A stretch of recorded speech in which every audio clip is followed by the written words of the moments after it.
Thanks, Gabe. We were told just to launch straight in, but this feels like a high school oral and nobody wants to go first. But what I learned after high school was it's better to go first. So I'm very excited. We are preaching on the resurrection changes everything, which is very exciting, very big, very exciting. And over the last week and a bit, I've been thinking about it and listening and understanding and learning about what that means to me. And I think for me, the resurrection is undeniable truth and undeniable hope.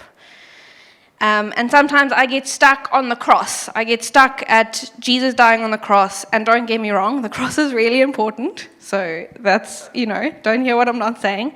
But it's the day that we now know that Jesus not only took our sin, but he became our sin.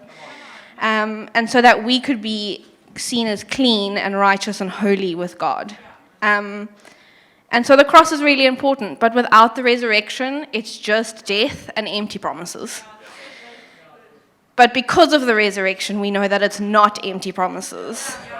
But it's the proof that Jesus is who he says he is, and he does what he says he will do. In Matthew 16, verse 13 to 17, Jesus agrees with Peter when Peter says, "You are the Son of the living God." In John 14, verse 16, Jesus says, "I am the way, the truth, and the life." And in John 11, verse 25, Jesus says that he is the resurrection power and the life.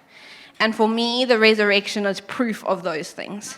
It's proof that Jesus is who he says he is, that he is undeniable truth.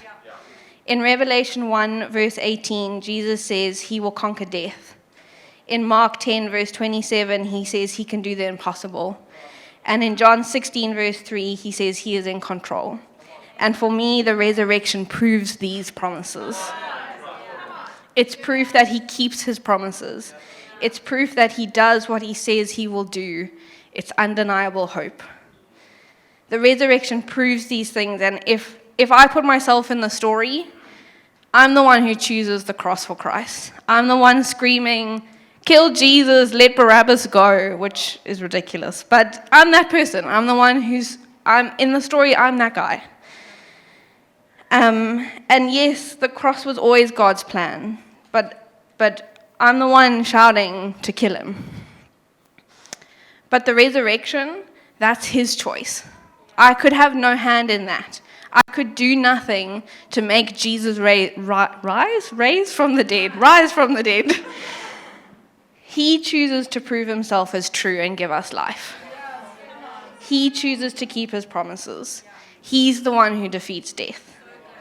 And you may feel like you don't deserve grace because of the things that you've done and the choices you've made. But the good news is that you don't get to choose. He chooses. He chooses hope and life for us. For me, the resurrection is undeniable proof that Jesus is who he says he is, and he's undeniable hope that he will keep his promises, and he will do what he says he will do. For me, the resurrection changes everything because it helps me rest in the power of his choices, his choice to give us life and hope.